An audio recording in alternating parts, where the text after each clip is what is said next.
Bom dia, irmãos, bom sábado. Feliz sábado. Bom dia, bom sábado. Sejam todos bem-vindos aqui na casa do nosso Deus. Alegrei-me quando me disseram, vamos à casa do Senhor. Nós estamos muito felizes, né? Porque mais um sábado chegou e a misericórdia de Deus nos trouxe aqui e nós sabemos que Ele está presente, né? E ao escolher o primeiro hino desta manhã, eu fiquei pensando qual hino seria muito bom a gente começar, né? Então, eu escolhi, irmãos, para começar o hino 472. Um hino muito fácil, que diz: Deus é tão bom. Cante este hino, irmãos.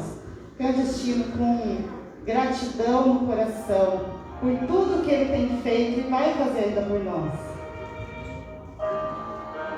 É tão bom, Deus é tão bom, Deus é tão bom, Deus é bom pra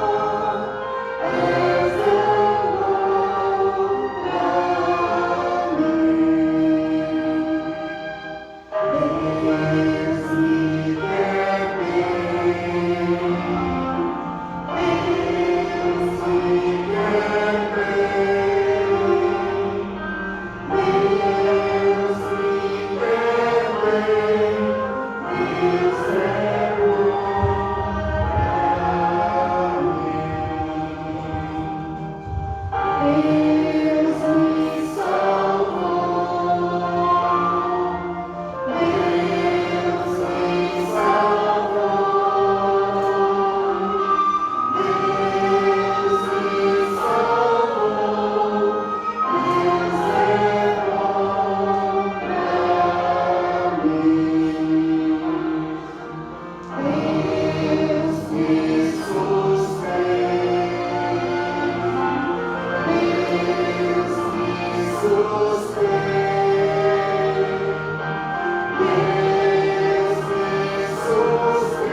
Agora nós vamos cantar um hino, também muito conhecido, o hino de número 150. Não desistir, não desistam, irmãos. Não desistam, ora, Deus está ouvindo, não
colocarem em pé para a gente poder cantar o introito.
Convido aos irmãos, aqueles que puderem se ajoelhar, para conversarmos com o nosso Deus.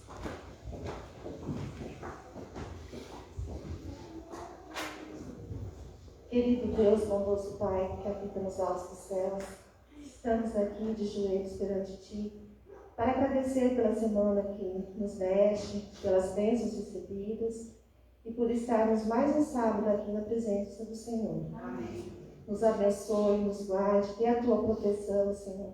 Pedimos pelos enfermos também, da nossa igreja, do nosso mundo, que o Senhor visite, Senhor, cada um, abençoando, Senhor, e dando novamente a oportunidade de estarmos aqui no nosso meio, para dizer do milagre que foi feito na vida de cada um deles. Pedimos também que o Senhor venha abençoar o pastor desta manhã, que a mensagem que ele traga venha de encontro às nossas necessidades. Amém. Fique conosco, nos abençoe. É que eu lhe peço e agradeço no santo e doce nome de Jesus. Amém.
Carlos irmãos, estamos muito felizes com os resultados da decisão que tomamos juntos de estarmos com os nossos filhos aqui em Ilhabela. Nós poderíamos permanecer em Maceió, com os nossos filhos estudando em duas escolas particulares, mas o maior objetivo de nossa família é preparar-nos para o céu. Nesse sentido, a educação adventista tem um papel muito importante na formação moral e espiritual dos seus alunos. Vale a pena investir numa educação de qualidade, com segurança, dentro de um convívio cristão diferenciado. As viagens que faço todas as semanas não representam nenhum sacrifício diante do bem-estar que estou promovendo para minha família. Durante o meu percurso, eu vou pensando que minha esposa e meus filhos estão seguros, recebendo as melhores influências para usar nesta vida e também na vida eterna. Que vocês possam entregar nas mãos do Senhor todos os sonhos e projetos de uma vida mais saudável, mais próxima do Criador. Ele nos faz repousar em baixas peregrinanças. Provai e vide. Que linda experiência desta família, não é mesmo? E agora, eu os convido para este momento especial de adoração, através dos dízimos e das ofertas. Que Deus os abençoe.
Bom sábado, irmãos. Assim como estamos, vamos curvar a fronte para falar com Deus. Querido Pai, que habita nas alturas do céu, Senhor, agradecemos neste momento pela vida, pela saúde, pelo trabalho que nos deste e pela oportunidade, Senhor, de podermos devolvermos o que já é seu. Agradecemos por isso, Pai. E que essas ofertas, esses dízimos, Senhor, siga avante na sua obra, cada vez mais rápido, Senhor, que o Senhor possa vir nesse mundo e terminar. Mais uma vez peço, Senhor, com todo esse sofrimento, que seja muito, muito breve sua volta, Senhor. Venha ficar conosco neste culto, pedimos o Teu Santo Espírito, essas bênçãos, em nome e por amor de Jesus. Amém. Amém.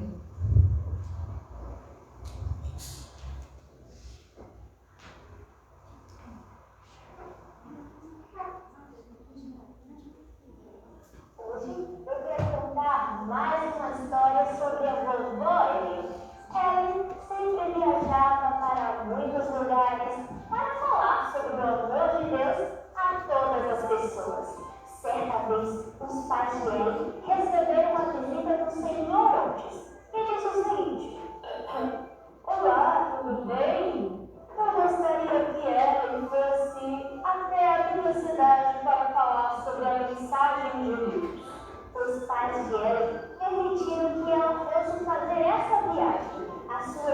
Sara, que sempre acompanhava Ellen nas viagens, foi junto.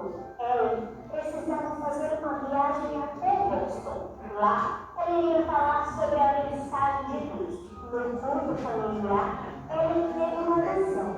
Deus já estava mandando ir para outro lugar. Então, ela foi. Chegando lá, Ellen encontrou muitos irmãos. Todos estavam adorando a Deus. Ellen teve uma visão. Na visão, ela tinha palavras de consolo e esperança. Ellen estava sem respirar, mas estava viva. Uma das pessoas que estavam ali resolveram fazer o seguinte: colocaram uma Bíblia nas mãos de Ellen. Ela então pegou a Bíblia, colocou assim na cabeça e começou a falar textos bíblicos. Apontava para o texto e falava exatamente o que estava escrito nele. Com o braço estendido, segurando aquela Bíblia, que era muito pesada, pois pesava aproximadamente 30 quilos. O homem que lá estava duvidou um pouco do que estava acontecendo. Então, ele subiu em uma cadeira para ver se ele estava falando o texto correto. Então, olhou para as pessoas e confirmou. Ele estava falando o texto certo. Deus estava dando aquela visão para ele. Todas as palavras que ela disse naquele dia foram palavras de esperança, que encheram o coração das pessoas de muito amor e fé. E a Bíblia tem um recadinho muito especial para cada um de nós. Ele está escrito em Hebreus, capítulo 11, verso 1. A fé é a certeza de que vamos receber as coisas que esperamos e a prova de que existem coisas que não podemos ver. Vamos orar? Bondoso Deus, nós agradecemos porque a Tua palavra enche o nosso coração de fé e muita esperança. Agradecemos porque o Senhor sempre fala conosco.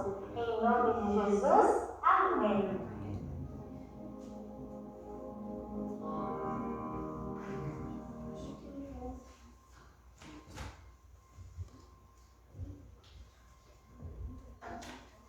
Bom sábado. É um prazer estar com os irmãos neste sábado, para nós juntos estudarmos um pouquinho sobre a palavra do Senhor. Meu nome é Ricardo, sou irmão do pastor Eduardo, que vai pregar aqui no sábado que vem, que esteve com vocês fazendo um estágio alguns anos atrás, quando ele ainda estava se formando. Vim ali com a minha esposa, com as minhas duas filhas. Nós, há 6 meses, moramos aqui em Engenheiro Coelho. Vivemos a vida inteira em São Paulo, mas nos últimos 6 meses a gente tem vivenciado um pouquinho a tranquilidade do interior. Queridos, eu gostaria que você abrisse sua Bíblia nessa manhã, no livro de Gênesis, capítulo 1 de Gênesis. Provavelmente o capítulo mais lido da história da humanidade.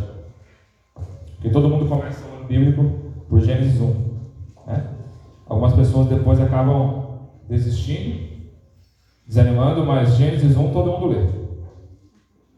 E hoje nós vamos aprofundar um pouquinho o estudo sobre este capítulo, que fala sobre a criação. O tema do sermão é a geografia de um criador. Eu sou professor de geografia, e geografia é a ciência que estuda os fenômenos físicos, biológicos e humanos. E a criação passa por questões físicas, biológicas e humanas. E a gente vai tentar então entender um pouquinho mais da criação. Porque quando a gente fala sobre criação, a gente estuda bastante, a gente lê, a gente conhece o que Deus criou em cada um desses dias, mas muitas vezes a gente faz uma leitura sem aquela reflexão mais profunda. E é isso que a gente vai tentar nessa manhã. Pode passar o próximo, por favor? Então, Gênesis 1, verso 1 diz assim: no princípio criou Deus os céus e a terra. Então Deus criou os céus e a terra no princípio. Ok, próximo slide, por favor. E diz no verso 2: a terra, entretanto, era sem forma e vazia. A escuridão cobria o mar que envolvia toda a terra. E o Espírito de Deus se movia sobre a face das águas. Então Deus cria a terra e ela era sem forma e vazia. Muitos estudiosos, até mesmo evolucionistas, dizem que a terra tem milhares e milhares de anos. E os criacionistas não negam tal feito. Por quê? A Bíblia não diz quanto tempo demorou entre Deus criar a terra, que ela era sem forma e vazia, e depois fazer o haja luz. Então pode ser sim que a terra tenha milhares e milhares de anos. Não a criação. A criação não tem milhares e milhares e milhares de anos, bilhões de anos, como eles falam. Mas a gente vai entender como o universo todo pode sim ter uma idade um pouco maior. Próximo slide. E no verso 3 de Gênesis disse: Deus, haja luz e houve luz. Pode passar, por favor? E aí eu pergunto, se os astros, o sol, a lua e as estrelas foram criados apenas no quarto dia, qual era a luz que Deus criou no primeiro dia? Nós temos, pode passar, por favor? Nós temos uma mente um tanto quanto limitada de ser humano, e quando a gente pensa em luz, a gente pensa em algo que possa prover luz. Então eu penso no sol, que está iluminando o nosso dia. Eu penso numa lâmpada, que pode iluminar a minha casa durante a noite. Se não tem uma lâmpada, se não tem uma estrela com luz própria, como o sol, de onde vem a luz? E se os astros foram criados no quarto dia, de onde veio esta luz? Pode passar? A gente lembra, lá na história de Moisés, passa mais uma, por favor. Quando Moisés pede para Deus para vê-lo, e aí depois de tanta insistência, Deus diz: tudo bem, eu vou deixar que você compartilhe um pouco da minha presença. Só que Deus diz assim para Moisés: você vai ficar em frente àquelas rochas, eu vou passar entre as fendas da rocha e você vai me ver. Porém, eu vou passar de costas, porque ninguém pode ver a face de Deus e continuar vivo. Então Deus passa ali, Moisés acaba visualizando, mas ele não vê a face do Senhor. Por que isso? Porque a glória de Deus era tão grande, aliás, a glória de Deus é tão grande, que ninguém consegue visualizá-la sem que ainda mantenha vivo. E a luz, então, que surge no primeiro dia, é a luz da glória de Deus. Então, quando Deus diz: haja luz e houve luz, é a luz da sua glória que está iluminando agora uma terra que até então era sem forma e vazia. Pode passar o próximo, por favor? E ainda nesse dia, lá no verso 4 de Gênesis 1 diz: viu Deus que a luz era boa e separou a luz das trevas. Chamou Deus a luz dia e as trevas chamou noite. Houve então tarde e manhã o primeiro dia. Então Deus separa a luz das trevas. Um se chama dia, o outro se chama noite. E assim o primeiro dia é finalizado. Próximo, por favor. Gênesis 1:6 já começa a falar para a gente sobre o segundo dia da criação. E diz assim: Deus disse depois: haja entre as águas um limite para separá-la em duas partes. Fez, portanto, Deus o firmamento e separou as águas estabelecidas abaixo desse limite, dias que ficaram por cima, das que ficaram por cima, e assim aconteceu. E talvez na sua tradução diz: e separou Deus águas de águas. E a gente começa a pensar: mas como assim separou água de água? O que Deus realmente fez neste dia? E na verdade a gente sabe que a água, ela tem 3 estados físicos: sólido, líquido e gasoso. Então neste segundo dia Deus separa a água líquida da água gasosa. Então, quando ele diz aqueles que ficaram embaixo, ele diz a água líquida. E a água que foi para cima, que depois ele chama no verso 8, e Deus deu ao firmamento o nome de céu, é a água gasosa, ou seja, as nuvens. Não é isso? Quando a gente está no ciclo da água, quando começa a chover, o que acontece? A água, ela está no mar, no rio, ela vai evaporando, se forma nuvens, tem precipitações e chove, água líquida. Depois ela sobe como água gasosa, não é isso? Então foi isso que Deus fez no começo. Ele separa a água líquida da água gasosa, então que ele chama de céu. E no verso 8 finaliza dizendo: a tarde passou e raiou a manhã, e este foi o segundo dia. Próximo, por favor.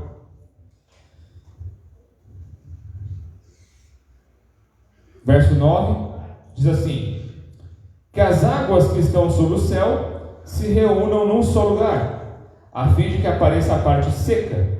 E assim aconteceu. Deus outorgou o nome de terra, a parte seca, e a massa das águas que se haviam ajuntado ele chamou de mares, e observou que isso era bom. Então a gente vê na imagem, quando Deus separa, agora nós não temos mais só água, ele separa, temos uma parte de água e uma parte de terra. A parte seca, ele chama de terra, e a parte de águas, Deus chama de mares. Próximo. E determinou que a terra seja coberta com todo tipo de vegetação, plantas que deem semente e árvores cujos frutos produzam sementes, conforme suas próprias espécies. E assim aconteceu. E assim a terra fez brotar toda a vegetação, ervas que dão sementes segundo sua espécie, e árvores que produzem frutos, cujas sementes estavam neles de acordo com as suas espécies, e observou que isso era bom. Então, Deus, no terceiro dia, ele separa a parte seca da parte líquida, e na parte seca, ele começa então agora a criar a vegetação. Árvores de todos os tipos, pode passar por favor, e a gente começa a olhar para a natureza, e a gente vê de forma encantadora como que Deus criou algo tão fantástico. Você consegue visualizar diferentes tipos de árvores, e quando você passa na rua você vê isso. Aqui a gente tem um exemplo de uma planta e aqui outra, e você consegue visualizar e falar: como que isso é possível? Você pega uma pequena sementinha, coloca ali, e aquela sementinha começa a crescer, a dar frutos, e de repente a virar árvores tão gigantescas. Tudo bem que as coisas demoram anos para que isso aconteça, mas humanamente falando, como é possível você pegar uma sementinha, colocar na terra, jogar água e ela virar uma árvore tão fantástica? Próximo, por favor. E depois essas árvores darem frutos tão deliciosos. Como é que você consegue imaginar uma sementinha colocada na terra, depois a árvore cresce e ali frutos diversos podem ser dados: goiaba, manga, mamão, jabuticaba, laranja, limão, tudo de uma pequena semente. Humanamente, isso não tem explicação. Os evolucionistas tentam, de alguma forma, explicar como que em milhares e milhares de anos isso possa ter acontecido. Mas a gente sabe que é uma situação tão complexa que só pode ter vindo de um único Deus. De alguém que, com todo o seu poder, amor, criou as coisas com as suas próprias mãos. Ou com as suas próprias palavras. Próximo, por favor. E ali, essa daqui é uma citação de um cientista chamado Jack Schultz. Ele é professor de ciências vegetais na Universidade de Missouri, nos Estados Unidos. E ele passou 40 anos da sua vida estudando flores. E olha o que ele diz: as plantas são como animais muito lentos, conseguem ver, ouvir, cheirar e até têm comportamentos, lutam por território, procuram alimentos, evitam predadores e fazem armadilhas para suas presas. Logo, estão vivas no mesmo sentido que os animais, assim como eles exibem condutas. Um homem que ficou 40 anos estudando as plantas, ele chegou à conclusão de que as plantas têm sim vida. Que as plantas, as árvores, as flores são seres vivos, porque eles têm condutas, eles têm a capacidade de ver, de ouvir, de sentir, de buscar alimento. E isso veio de onde? Do acaso? Claro que não. Isso veio do carinho de Deus ao criar cada um dos itens na semana da criação. Próximo, por favor. Ali, a partir do verso 14, nós entramos então no quarto dia. E no quarto dia diz assim: declarou Deus: haja luminária no firmamento do céu, a fim de separar o dia da noite, e sirvam eles de sinais para definir as estações, dias e anos. Então, Deus já tinha no segundo dia separado a luz das trevas, o dia da noite. Agora, ele cria um astro para poder governar este período. O sol durante o dia e a lua durante a noite. E ele fala para definir sinais, definir estações, dias e anos. E nós sabemos que tem um movimento de rotação e translação que faz com que a Terra gire em torno dela mesma, ou em torno do Sol, para que nós tenhamos os 365 dias do ano, ou tenhamos as 4 fases da Lua. E no verso 15 diz assim: e que sejam também luzeiros nos céus, para iluminar toda a terra. E assim aconteceu. Quem são esses luzeiros para iluminar a terra? As estrelas. Deus fez 2 grandes luzeiros, a maior para governar o dia e a menor para o andamento da noite. Novamente aqui, sol e lua. E colocou todas essas luzes no céu, a fim de iluminarem a terra, para dirigirem o andamento do dia e da noite, e fazerem separação entre a luz e a escuridão. E observou Deus que isso era bom. Neste momento, pode passar, eu queria aprofundar com vocês algumas questões com relação ao quarto dia.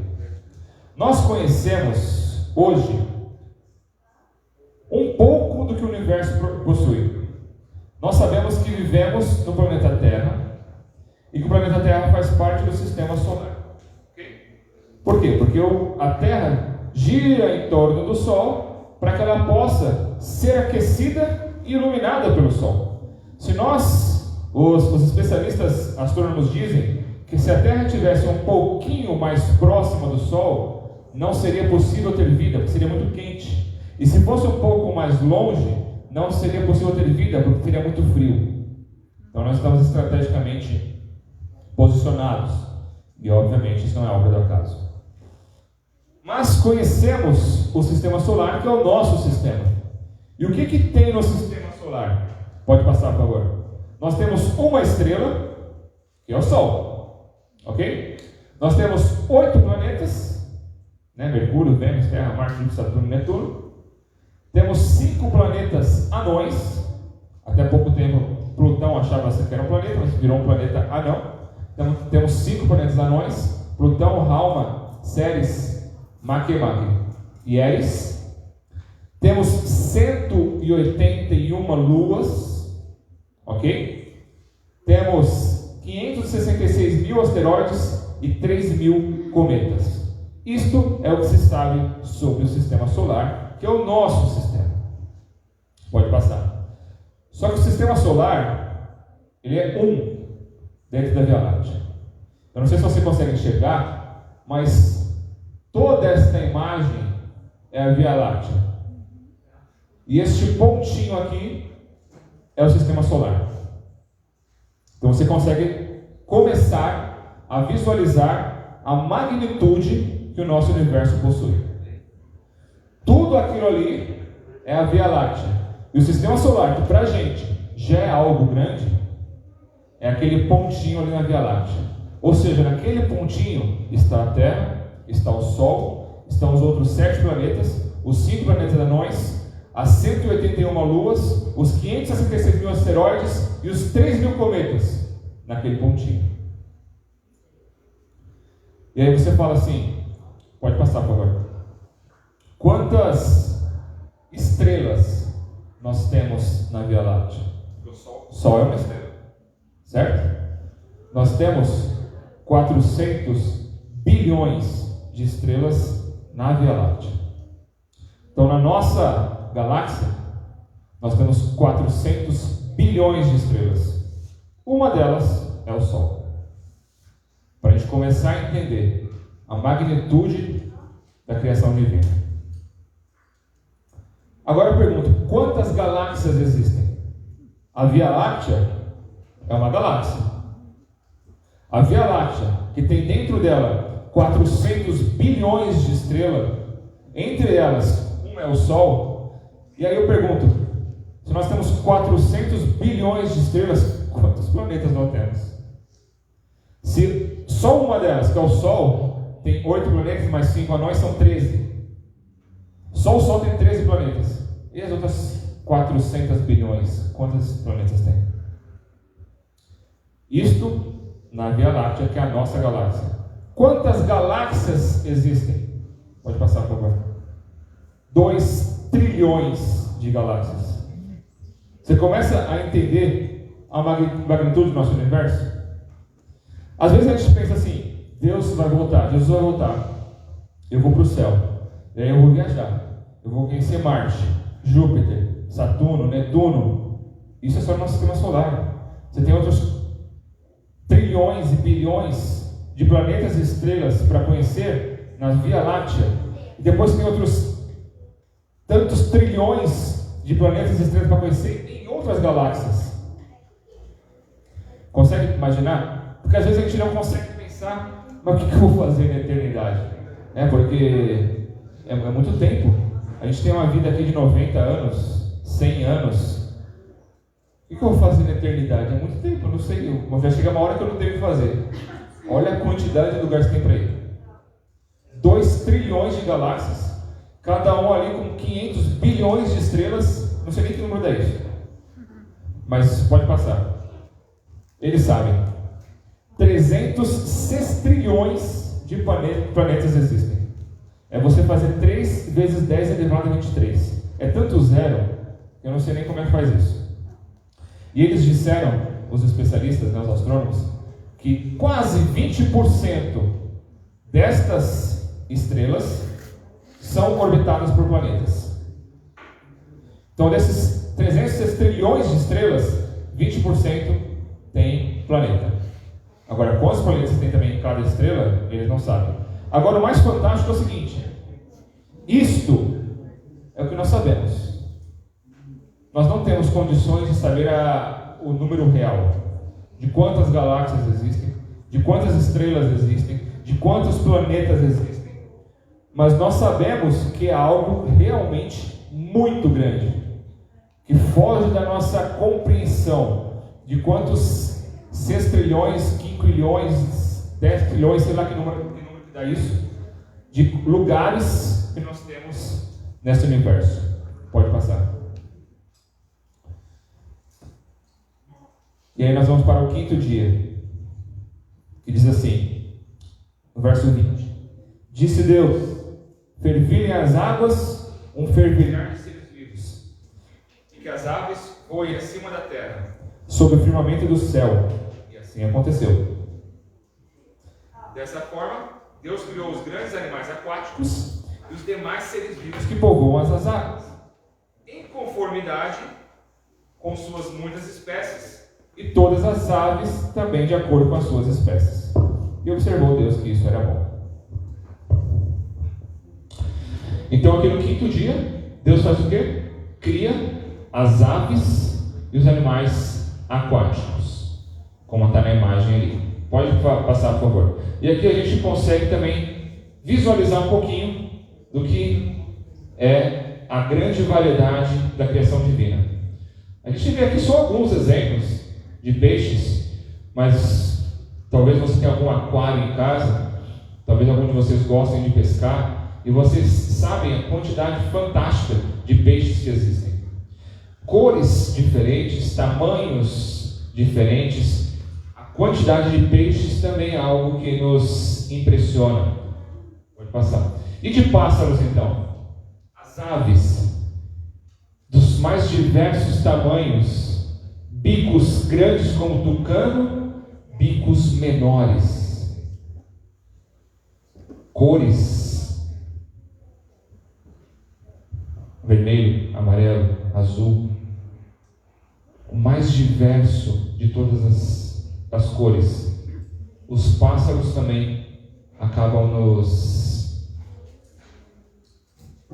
impressionando de como Deus pode criar criaturas tão maravilhosas e lindas. Pode passar. Além das cores, nós temos o fato também que as aves, elas são extremamente inteligentes. Elas são extremamente inteligentes. Quando a gente olha para o céu, a gente vê as aves andando, voando em bando. Não é isso? Você consegue visualizar e ver que eles voam, às vezes em forma de V, mas eles voam em bando. O voo de bando das aves é uma questão de aerodinâmica, porque enquanto a ave da frente está com as suas asas abertas, ela está deixando que ela está, na verdade, tomando o ar, né, a pressão do ar sobre ela, e fazendo que tenha menos ar sobre as outras aves que estão vindo atrás. E ali, as aves que estão atrás acabam fazendo menos esforço para voar, porque elas não têm mais tanto ar para ser vencido. Por isso que elas vão depois rodiziando, né? Cansou, troca, mas é um trabalho em equipe por causa da aerodinâmica. Olha a inteligência de um ser que não é racional. Próximo.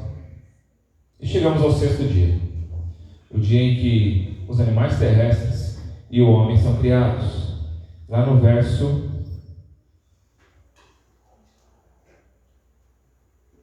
24. Que a terra produza seres vivos segundo suas espécies, rebanhos domésticos, animais selvagens e todos os demais seres viventes da terra, cada um de acordo com sua espécie. Deus fez, portanto, todas as feras selvagens, segundo as suas espécies, os rebanhos domésticos, conforme suas espécies, répteis e todos os demais seres vivos, cada qual de acordo com sua espécie. E observou Deus que isso era bom. Então Deus determinou: façamos o ser humano à nossa imagem, de acordo com a nossa semelhança. Dominem eles sobre os peixes do mar, sobre as aves do céu, sobre os grandes animais, sobre todas as feras da terra, e todos os pequenos seres viventes que se movem rente ao chão. Deus, portanto, criou os seres humanos à sua imagem, e a imagem de Deus os criou, macho e fêmea os criou. Pode passar. E aí Deus chega na maior complexidade de sua criação, que é a do homem e da mulher em seguida. Já tentou entender qual é a complexidade do corpo humano? Pode passar, por favor. Quando a gente fala do cérebro, que é o órgão mais complexo do nosso corpo, o nosso cérebro ele tem mais conexões que o número de estrelas de nossa galáxia. Eu falei para vocês que a galáxia tem 400 bilhões de estrelas.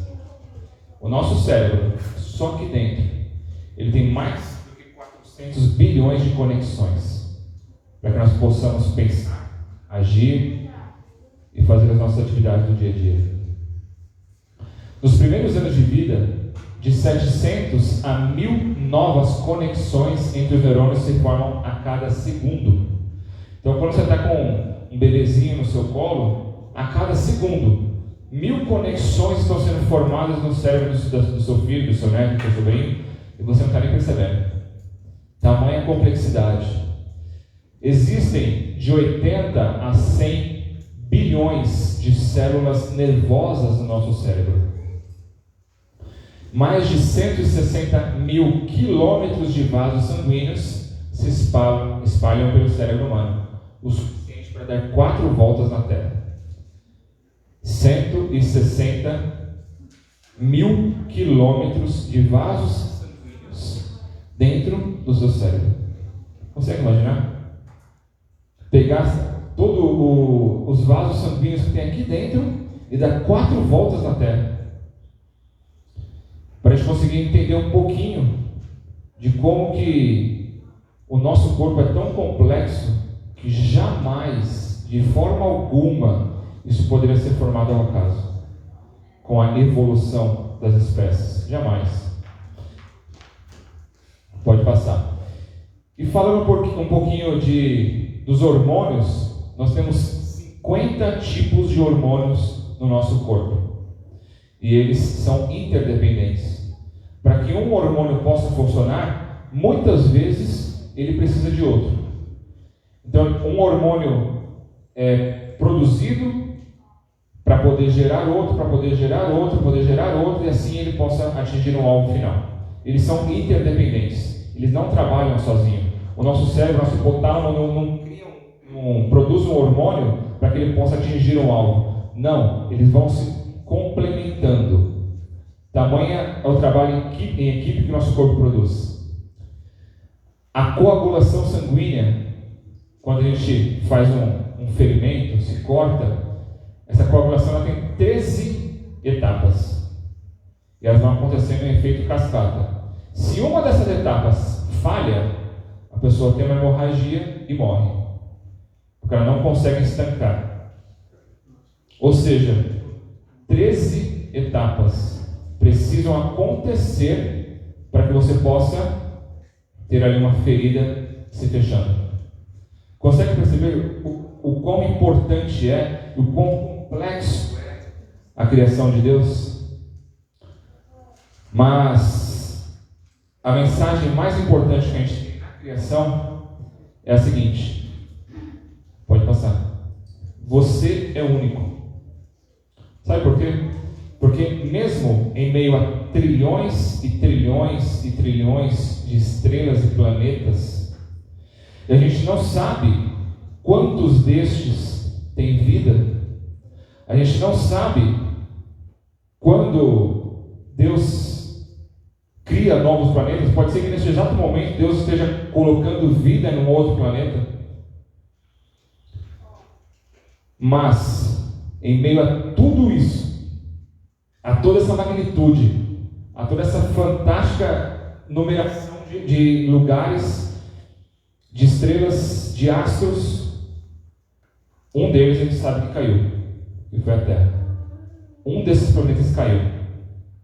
E mesmo olhando ali para todo o seu universo, Deus olha ali 300 sextrilhões, aliás, 30 sextrilhões de planetas, e ele olha para o planeta Terra, um caiu, tudo bem, deixa para lá. Não. Ele pega o seu filho, o seu bem mais precioso, e manda para esse lugar, para poder salvar a humanidade. Esse é o recado dele para nós. Nós somos únicos. Por mais que estejamos dentro de um planeta de 7 bilhões de pessoas, hoje, fora aqueles que já morreram, ou aqueles que ainda vão nascer, dentro deste planeta, que faz parte de um sistema solar, que faz parte de uma galáxia, que faz parte de outras tantas galáxias, Deus olha para você, e a Bíblia diz que se você fosse a única pessoa a cair, Ele viria por você. Consegue perceber o amor e a misericórdia desse Deus? Como Ele enxerga para a gente de uma forma única, que mesmo em toda essa imensidão universal, Ele enxerga, olha para a gente e fala: é por você, porque você é único, e eu vou salvar a sua vida. Que nós possamos, todos os dias, nos lembrarmos de que nós temos um Salvador, e Ele fez o maior sacrifício que poderia para salvar a nossa vida, para nos dar uma segunda chance e para nos dar a oportunidade de passar a vida eterna com Ele e conhecer tudo isso daí que Ele criou, não só na nossa Nova Jerusalém, mas como também em outros lugares, outros planetas. Vamos nos colocar em pé? Vamos falar com o nosso Senhor para encerrar este culto.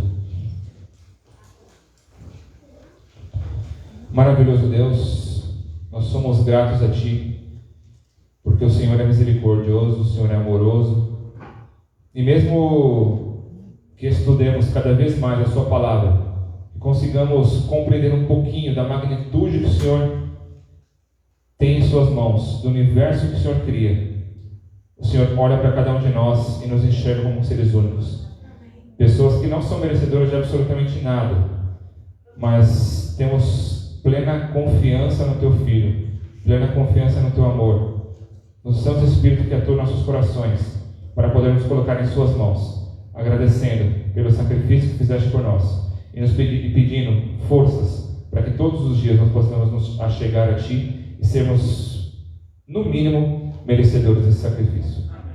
Nos dê uma semana em Tua companhia, um restante de sábado maravilhoso, te pedimos em nome de Jesus. Amém.